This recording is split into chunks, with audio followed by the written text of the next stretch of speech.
TKBM Pelabuhan Merauke itu masuk ukuran 30 besar di antara 200 TKBM seluruh Indonesia. Ada yang bersalah itu, jam itu juga saya selaku ketua langsung vonis, engkau jam ini juga diberhentikan, tidak kerja. Itu kami selalu mengingatkan bahwa kita kerja untuk keluarga. Karena standar upah yang kita bayar di TKBM Pelabuhan Merauke itu standar upah UMP. Saya di sini berpesan kepada semua anggota TKBM yang bekerja di pelabuhan. Salah kalau di hari tanggal 1 Mei itu demo.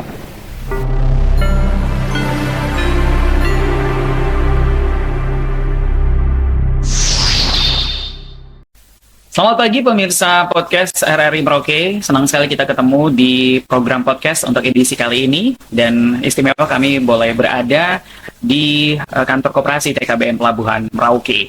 Dan kita akan berbincang tentang menjaga ekonomi keluarga melalui koperasi TKBM Pelabuhan Merauke. Dan sebelah kiri saya sudah bersama dengan ketua dan sekretaris Koperasi TKBM Pelabuhan Merauke. Saya sapa dulu. Yang pertama ada Pak Ketua, yaitu ada Bapak Yohanes Poer. Selamat pagi Bapak, terima kasih untuk sambutannya. Selamat pagi. Ya, sehat Pak? Sehat. Semangat terus ya Pak ya. Oke, dan juga bersama-sama dengan kami Sekretaris TKBM Pelabuhan Merauke, Bapak Julianus Covid. Selamat pagi Bapak, terima kasih. Selamat pagi. Baik. Saya berterima kasih atas nama Dewan Besar TKBM karena Bapak-Bapak menunjuk kami untuk kita acara. Baik, terima kasih.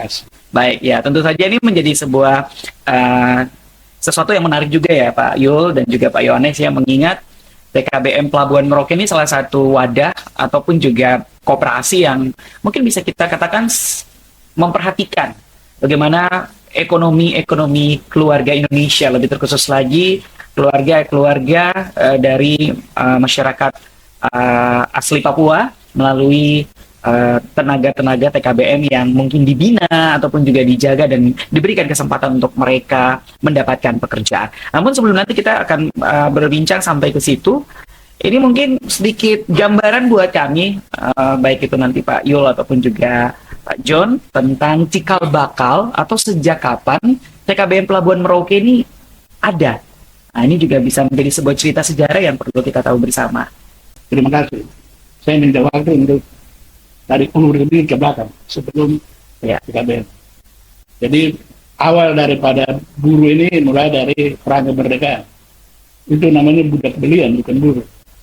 Jadi perang kemerdekaan itu buruh ini dijadikan budak belian untuk berjuang bersama-sama mendirikan negara ini.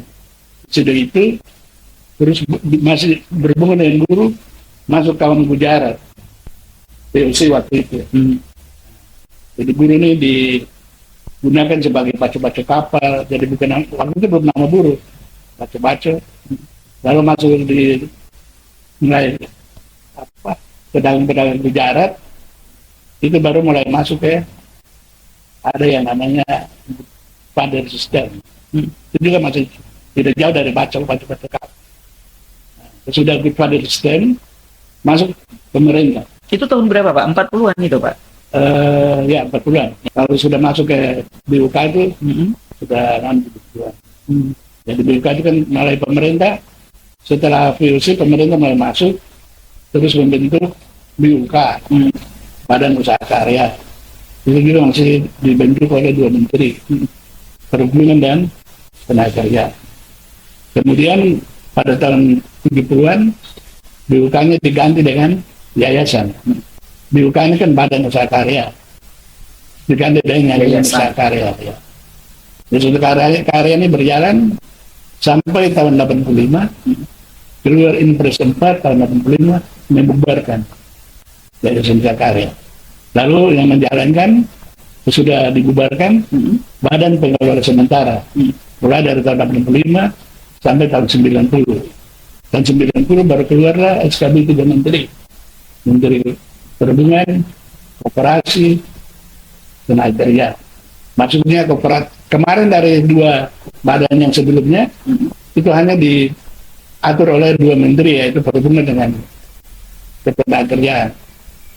rupanya dirasakan bahwa kesejahteraan itu kan belum tercover.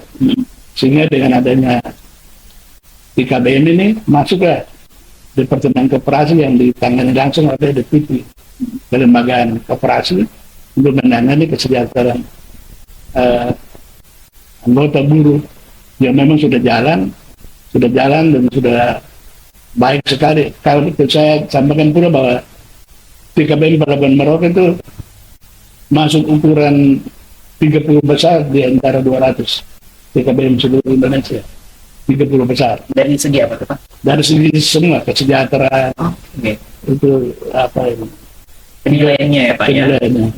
Bahkan sebenarnya kami 10 besar. Tapi karena waktu itu ada apa masalah apa lalu di ini kembali 30 besar secara keseluruhan. Kalau ya se-Indonesia dari 200 sekian. Semua yang diatur dalam DPP lembaga itu kan diatur semua kesejahteraan yang memang TKBM ini Pak Ketua ini paling rajin, paling tekun untuk melaksanakan itu. Jadi apa yang diatur oleh Departemen Koperasi untuk kesejahteraan buruh itu hampir semua itu kita laksanakan. Betul laksanakan. Mulai dari simpan pinjam, pokok yang menyangkut koperasi. Untuk bongkar muat itu mungkin yang bongkar muat yang kami mungkin 10 besar. Tapi keseluruhan kami 30.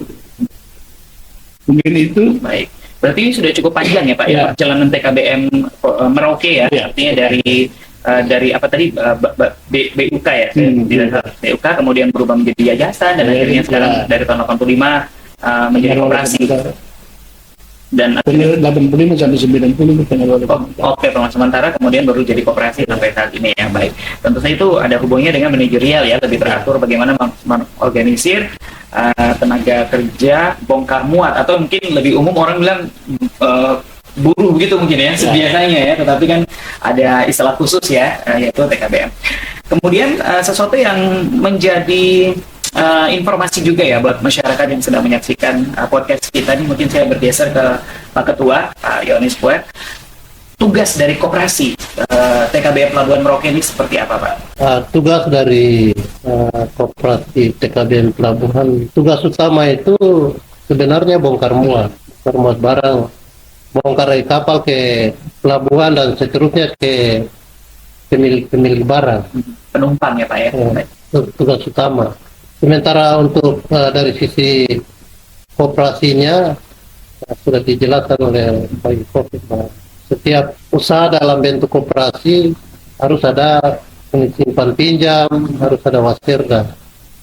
Di dalam unit simpan pinjam itu ada simpanan pokok, simpanan wajib yang mensyaratkan bahwa setiap anggota koperasi itu dinyatakan sah apabila persyaratan ini sudah dipenuhi. Dan kami di Pelabuhan Merauke dari 382 anggota dengan simpanan pokok 500.000 per orang, jadi dengan total 191 juta. Sementara simpanan wajib 250.000 per orang dengan total 85 juta 500.000.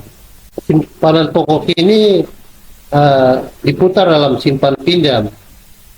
Anggota menyimpan, kita menyimpan ke kami pengurus, kemudian kami kembalikan di saat anggota membutuhkan.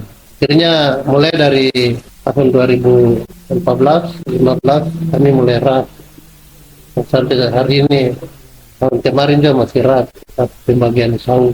Sementara untuk simpanan wajib kita bukukan, kita buka rekening setiap anggota.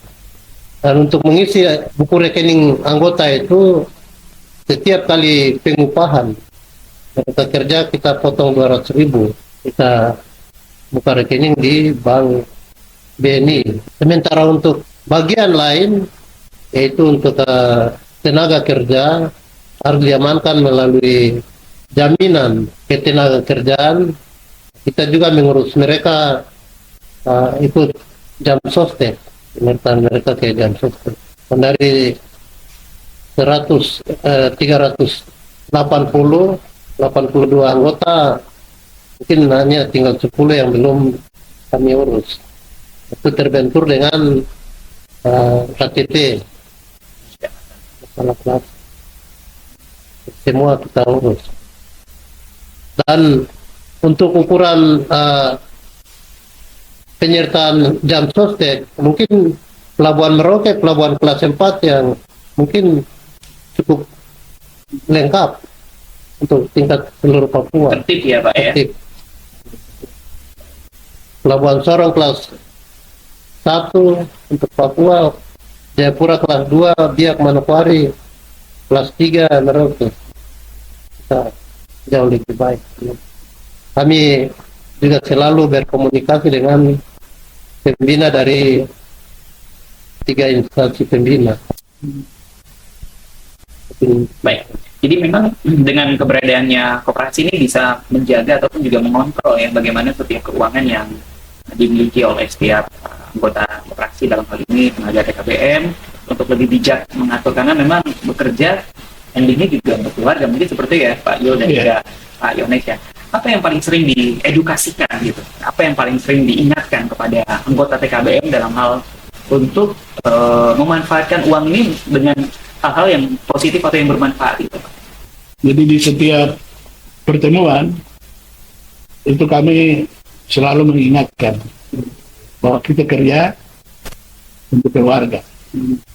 Makanya di sini kita di sini kan istilah take home pay, gitu. Uangnya harus dilakukan. Itu berarti kan untuk keluarga. Jadi dalam bagian itu kan setelah dana-dana lain dikuatkan, terakhir upah itu kan THP, take home pay. Itu yang dibawa keluarga. Ya, sekalipun masih meleset, tapi tetap kami masih berusaha untuk mereka harus menggunakan itu semua dengan keluarga. Bahkan saat-saat tertentu ketua mengharuskan istri yang datang ambil, seperti waktu kita rapat-rapat begitu, ketua THR itu ketua mengharuskan yang ambil harus istri. Apa alasannya nih Pak? Karena ya artinya ada bocor-bocor juga di rumah, jadi bocor ke rumah, makanya ketua menjahat tuh istri yang ambil, jadi dia nonton saja. Terus kalau yang tidak ada istri Pak? Dia ambil. Ya ambil. Artinya ini bagian dari bentuk karena kalau tidak ada istri dia minta mamanya orang tuanya. oh jadi supaya peruntukan uang dari hasil keringat mereka ini koperasi bisa menyalurkan sampai ke tempat sasaran gitu ya Pak ya. Baik. Ada kendala-kendala atau tantangan tersendiri tidak Pak? Karena mengingat 382 anggota ini banyak Pak. Itu sudah mengurus kayak satu kementerian mungkin atau satu kantor lembaga besar, dan saya rasa tidak mudah sebagai pengurus, Bapak Ketua dan Bapak Sekretaris dan juga mungkin pengurus lainnya di dalam koperasi untuk bagaimana mengatur, menjaga, memperhatikan mereka sebanyak 382 anggota ini. Iya. Jadi 380 anggota ini itu sudah bagi jadi 16.000. Oh. Satu regu 23 orang. Jadi sampai ke pembagian rumah kerja, kalau kapal masuk kan dia sesuai dengan kondisi kapal, jadi tidak sama. Iya. Jadi umpama kapal masuk bawa 150 kontainer, itu diatur sehingga 2 regu yang naik. Dengan harapan setidak-tidaknya satu regu harus kerja kurang lebih 75 kontainer. Jadi ada ini ya, batas maksimum untuk bekerja juga ya Pak ya. Supaya dia bisa dapat penghasilan. Jadi kalau umpamanya kapalnya bawa sekian, pokoknya per 75 per regu. Ini kapal apa Pak? Kapal pelni atau Kapal- memang kapal apa saja? Kapal kontainer. Kapal kontainer ya. Kapal kontainer ini ada spil. Spil malah sudah kurang. Masuk spil. Apa nih? Tanto, temas, itu yang tiap waktu hampir tidak putus-putus. Nah, ini satu informasi saja. Baru pernah terjadi kemarin, satu kapal bawa 500 sekian. Ada lagi bongkar. Nah, itu harus 6 regu. 6 regu ya, karena banyak ya Pak ya. Banyak. Jadi ini dulu, pokoknya kemarin. Berarti sudah ada jadwal atau pembagian yang diatur dari koperasi ya. Jadi anggota sendiri sudah tahu. Kadang-kadang kan Dia bujuk-bujuk ketua tuh, saya ini supaya biar dapat lebih sedikit, itu tidak sudah diatur sekian. Baik. Mungkin ada tambahan Pak Ketua masalah untuk menjaga dan juga mengontrol 382 anggota koperasi ini. Terima kasih. Untuk menjaga itu kan pertama itu kami pengurus berusaha untuk mendisiplinkan kami punya diri sebelum kita disiplinkan anggota di bawah. Dan setiap pagi harus datang sebelum anggota absen di kantor. Jadi contoh ya Pak ya. Contoh. Yang kedua, harus tegas. Kalau saya selaku orang Papua, kalau tidak tegas maka orang Papua lain juga mungkin bisa apa. Kalau ada yang bersalah itu jam itu juga saya selaku ketua langsung vonis engkau jam ini juga diberhentikan, tidak kerja. Bisa ya Pak ya. Sanksinya Apa berkapal? Tidak kerja. Nanti kapal berikut baru kerja. Itu juga memang biasanya membuat apa, ada opini ini, opini itu. Tapi mendidik orang Papua harus seperti itu.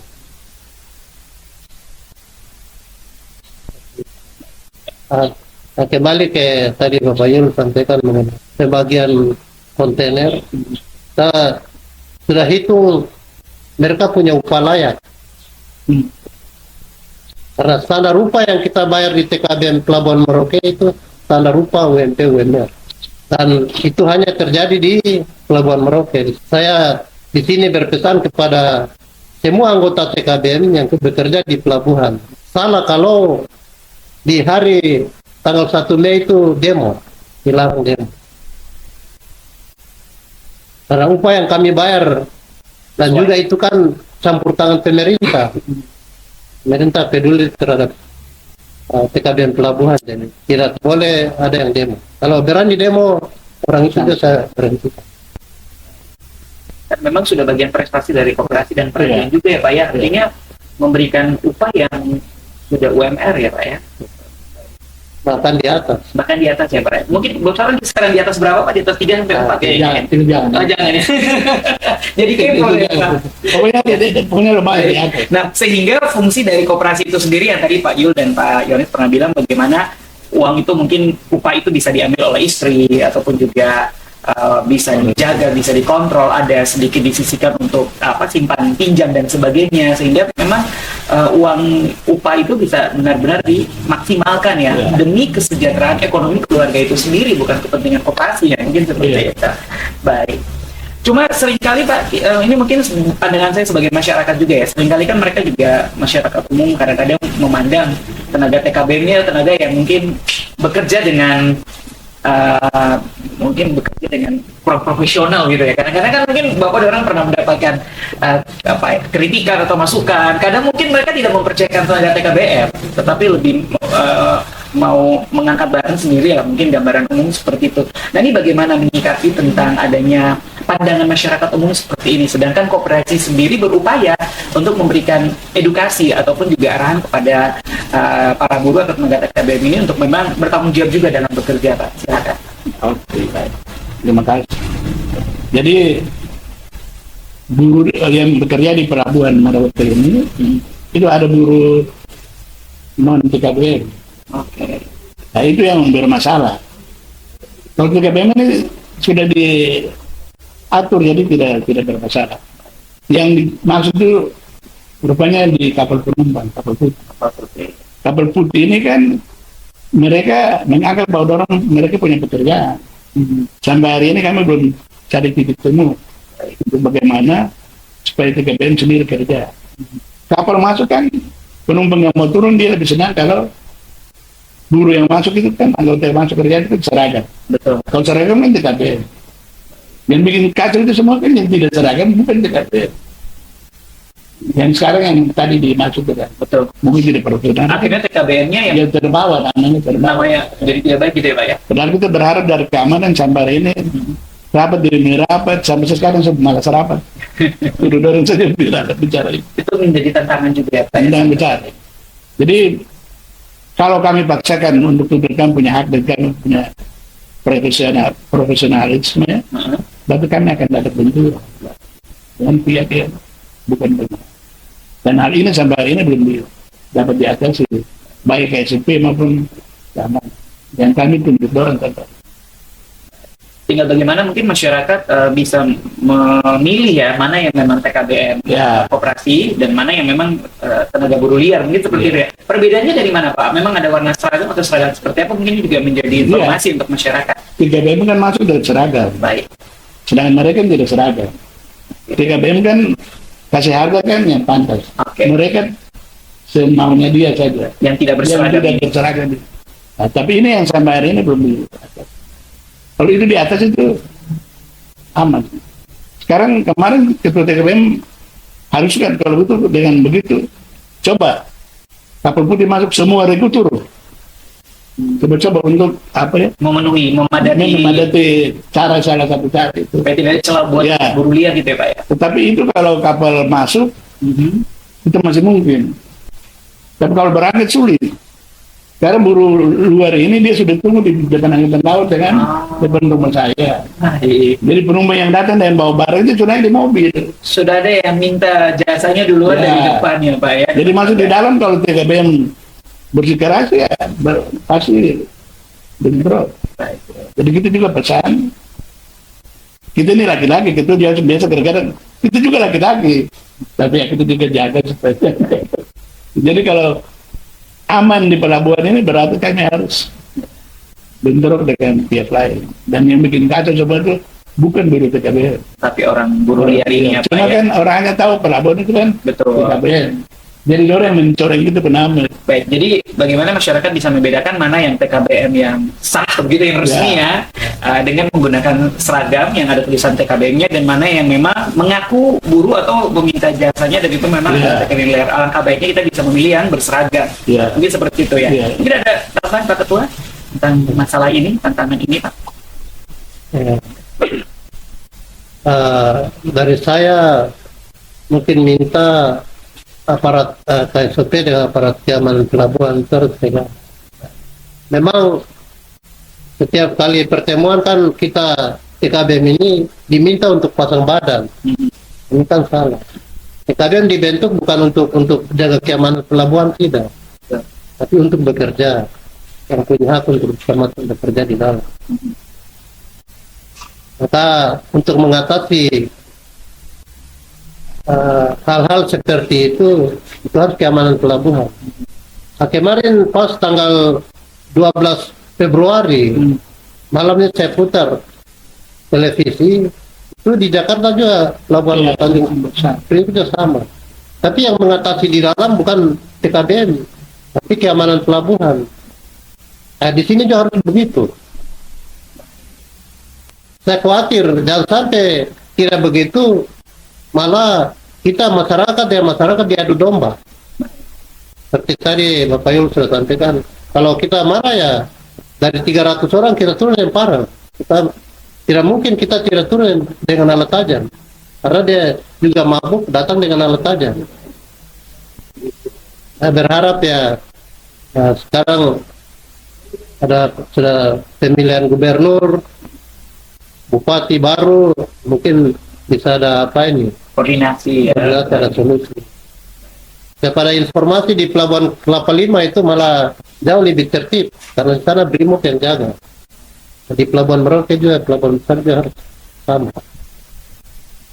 Terima kasih. Jadi mungkin selain masyarakat sendiri lebih bijak ya memilih yang berseragam, tapi mungkin ada ketertiban juga dari pihak keamanan ya untuk yang memang yang kasarnya Pak yang boleh pikul barang itu yang berseragam. Kalau yang tidak pikul barang dilarang masuk ataupun juga mungkin memikul, mungkin seperti itu ya Pak ya, teknis kasarnya itu seperti apa harapannya nih? Tapi tadi saya sampaikan bahwa mereka sudah naik di mobil, dari sana sampai dia sudah susah, polisi tidak bisa. Betul. Kalau lalu tidak mungkin dia sudah dengan muatan di atas mobil terus buruh TKBM yang dengan rompi seragam tidak mungkin dia bisa ambil lagi. Baik. Betul. Sudah ambil lagi kan pada bentuk itu yang diantisipasi ya, Pak. Berarti bagaimana Bapak mengarahkan juga untuk setiap 382 atau seluruh TKBM yang bertugas ya dalam hal di setiap tim atau grup-grup ini untuk memang juga ikut turut menjaga keamanan. Takutnya ada emosional, ada sikap-sikap yang memang di luar kendali sebagai manusia lemah. Ini bagaimana ya Pak?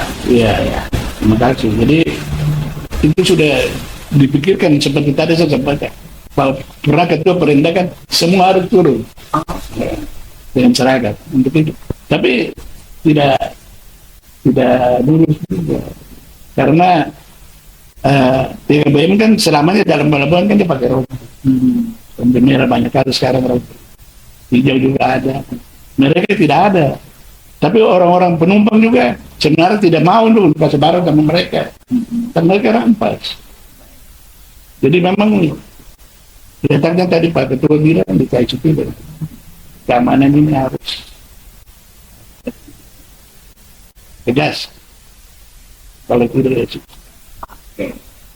Ini sedikit mungkin kayak curhat juga ya Pak ya, tantangan juga yang bisa saja mencorengkan nama baik TKBM ataupun juga koperasi ya. Meskipun di balik itu semua, koperasi juga selalu berupaya dan memberikan arahan, menjaga tidak hanya cara mereka melayani masyarakat ya sebagai tenaga kerja bongkar muat, tetapi juga yang menarik tadi bagaimana koperasi dari TKBM Pelabuhan Merak ini sangat memperhatikan ekonomi keluarga ya melalui setiap upah yang diterima, dan ini bisa dikatakan prestasi yang baik sekali yang mungkin tidak dijangkau oleh pemikiran kita masyarakat luar ya ternyata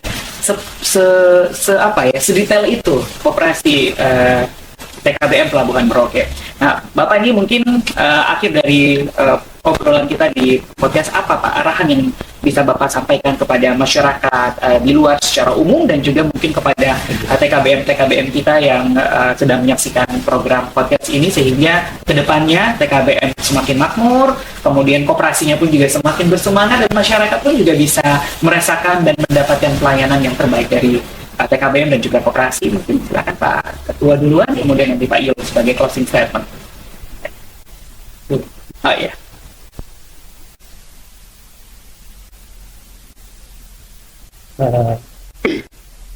Menyangkut kesejahteraan kami pengurus. Karena pengurus yang sekarang ini kan pengurus yang betul-betul organ TKBM sendiri. Yang dulunya dari sekian tahun mulai terbentuknya apa ini kan dari KSOP pelabuhan. Kita mulai pegang ya waktu reformasi. Nah, kami pengurus yang ada itu berusaha untuk bagaimana mensejahterakan anggota itu melalui ya, biasanya lobby peninjauan tarif, tarifnya bisa bagus. Dari tarif yang bagus ya upah juga bisa bagus. Puji Tuhan mulai dari tahun 1998 di saat Bapak berubah Bupati sampai dengan sekarang apa yang kita minta peninjauan tarif itu selalu direspon baik. Terima kasih kepada pemerintah daerah yang sudah mendapatkan. Untuk semua anggota TKBM saya juga mengajak untuk kita bekerja baik. Bekerja baik itu sama juga kita beribadat. Ibadat itu sama dengan kita bekerja baik. Hanya yang perlu saya sampaikan juga di sini, memang waktu dulu itu orang lain, mungkin juga kita punya sama-sama orang Papua, menganggap TKBM itu sebagai pekerja kotor dan juga pegang uang kotor, barang kotor, makanan kotor dan lain-lain. Dihina. Dulu kan pakai kata buruh. Buruh di saat dengan terbentuknya nama koperasi TKBM, maka nama buruh itu di TKBM itu sudah hilang. Kita pakai nama pekerja. Kita semua anggota TKBM yang kerja di pelabuhan di mana saja, saya mengajak bahwa kita juga orang terhormat. Maka banyak kali saya sampaikan kepada kami punya anggota TKB bahwa kita mendapat upah layak dan kita harus berpenampilan baik, ekonomi kita juga harus kita jaga baik. Karena itu hasil kebaikan dari pemerintah daerah juga ada di dalam. Kami unsur ya pengurus dan juga Bapak KSOP yang bertugas di pelabuhan. Karena begitu banyak andil, terus ada Tuhan di atas, ada moyang di atas tanah ini. Karena atas kebaikan-kebaikan mereka lah, akhirnya kita bisa hidup baik. Dan yang lebih penting lagi, upah yang kita bayar sekarang ini bisa seperti apa itu atas perjuangan Bapak-bapak para pekerja dulu. Saya dengan Bapak Yul, saya kerja tahun 78, saat upah hanya 2.500. Saat kami sendiri, organisasi TKBM sendiri pegang, baru kita kasih naik dengan bisa nilai 1 juta ke atas. Saya boleh bilang bahwa TKBM Pelabuhan Merauke pengurus membayar anggota hak upah itu pakai standar UMP, UMN. Sangat layak ya Pak ya. Kita kembali yang tadi, tanggal 1 Mei tidak boleh ada anggota TKBM Pelabuhan itu demo. Betul. Karena mungkin menganggap dirinya mendapat upah layak. Kalau itu terjadi, yang ikut demo itu saya gantung. Gantung artinya saya kasih berhenti. Langsung ya Pak. Langsung kasih berhenti. Supaya dia kerja di tempat lain.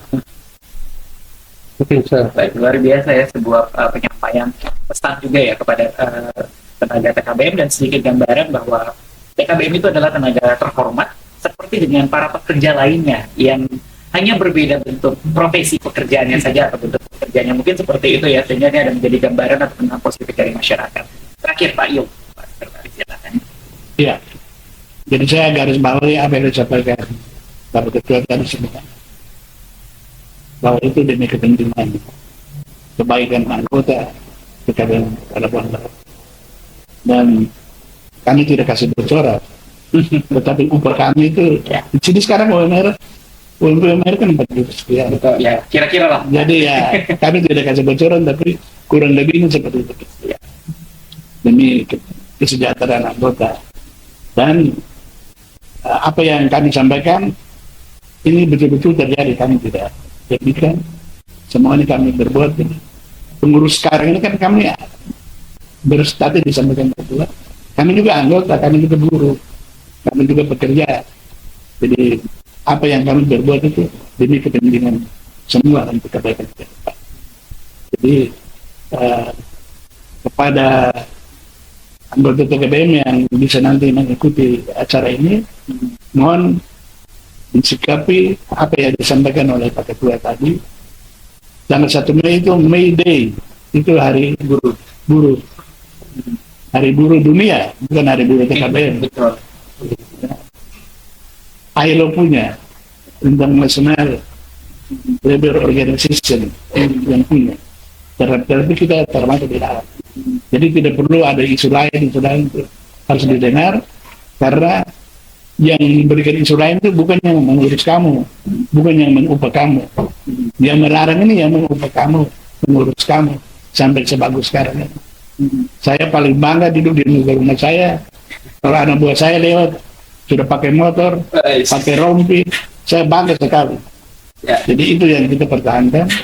Dan terakhir kepada bapak-bapak dari RRI, sekali lagi saya terima kasih dalam mendidikannya untuk kita podcast acara ini. Terima kasih. Baik, kita tahan dulu supaya lebih semangat ya. Baik, terima kasihnya sebuah penyampaian yang sangat menarik sekali. Kita jadi lebih mengenal seperti apa Koperasi TKBM Pelabuhan Merauke dengan bentuk organisasi ini, kemudian juga bentuk manajerial, hingga perhatian kepada tenaga-tenaga TKBM ini sendiri, dan juga bagaimana masyarakat Merauke pun juga bisa lebih bijak ya dalam memilih tenaga TKBM karena kita pun juga harus menjadi masyarakat yang mendukung para pekerja-pekerja resmi yang menjadi naungan dari Koperasi TKBM Pelabuhan Merauke. Begitu ya. Selamat melayani kepada Pak Ketua Pak Yohanes Moer. Terima kasih Pak Yul Khofif juga Sekretaris TKBM Pelabuhan Merauke. Maju terus, semoga bisa mengukir prestasi yang semakin gemilang begitu untuk mengharumkan nama Papua Selatan dan juga nama Merauke secara umum, dan tetap semangat juga buat tenaga TKBM di seluruh Papua, Indonesia, lebih terkhusus lagi yang ada di Pelabuhan Merauke, tetap memberikan pelayanan yang terbaik karena pekerjaan Anda adalah pekerjaan yang terhormat. Terhormat untuk masyarakat, terhormat untuk diri sendiri, dan juga terhormat untuk keluarga yang Anda cintai. Dan akhirnya saya Franky Wael sebagai pembawa acara mengakhiri sesi podcast Menjaga Ekonomi Keluarga bersama Koperasi TKBM Pelabuhan Merauke. Kita akan ketemu di podcast di edisi selanjutnya. Sekali di daerah tetap daerah. Sampai jumpa saudara.